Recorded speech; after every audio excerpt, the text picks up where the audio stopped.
As the Iran war dominates headlines, explosions and gunfire now rock Mali's capital, raising fears that a second major crisis is erupting far from the Gulf. With Gao, Kidal, Sevare and Kati all hit in coordinated pre-dawn strikes, is Mali suddenly facing a forefront battle that its overstretched army can't afford? The country is now under a junta that seized power in coups in 2020 and 2021, and this latest wave of attacks is testing a regime already under huge strain. Analysts are calling this the largest jihadist assault in years, warning that what we're seeing today may be just the opening phase of a much bigger campaign. Mali armed forces said in a statement, and I quote, "Unidentified armed terrorist groups targeted locations in the capital and interior. Fighting is ongoing.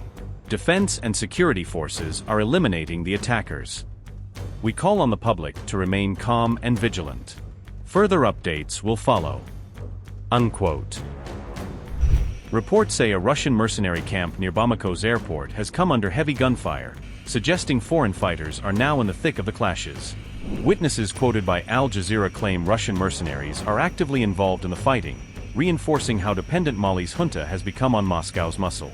Mali now leans heavily on Russian mercenary units, formerly known as Wagner, after pushing out French and UN forces and turning to Moscow for battlefield support.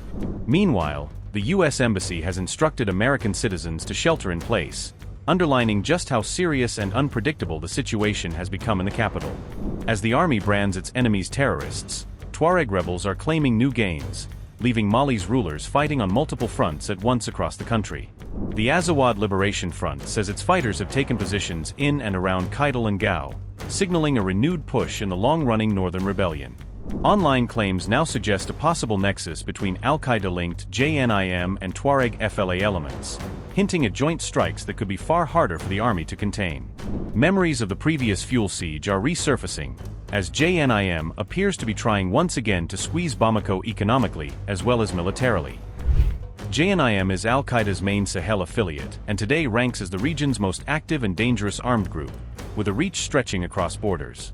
Since September 2025, its fighters have repeatedly ambushed fuel tanker convoys heading toward Bamako, turning highways into ambush corridors. Militants effectively sealed the key roads from Senegal and Ivory Coast into landlocked Mali, choking off vital supply lines into the capital. By late October 2025, Bamako was living under de facto economic and fuel blockade pressure, with fuel scarcity spreading across the city. Residents queued for hours at petrol stations, often only to find the pumps completely dry, as fuel for cars and motorbikes vanished for weeks at a time. Normal city life began to stall, with transport, trade and daily commuting grinding almost to a halt under the combined weight of insecurity and shortages.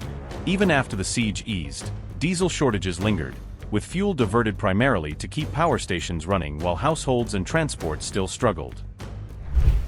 The new Sahel alliance of Mali, Niger and Burkina Faso is now watching as Bamako itself comes under fire, testing whether their regional pact can hold.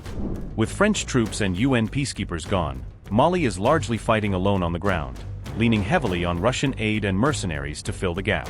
With much of the north and parts of the east already slipping from state control, a stark question hangs over the country tonight. Is Bamako itself now sliding back into a jihadist siege?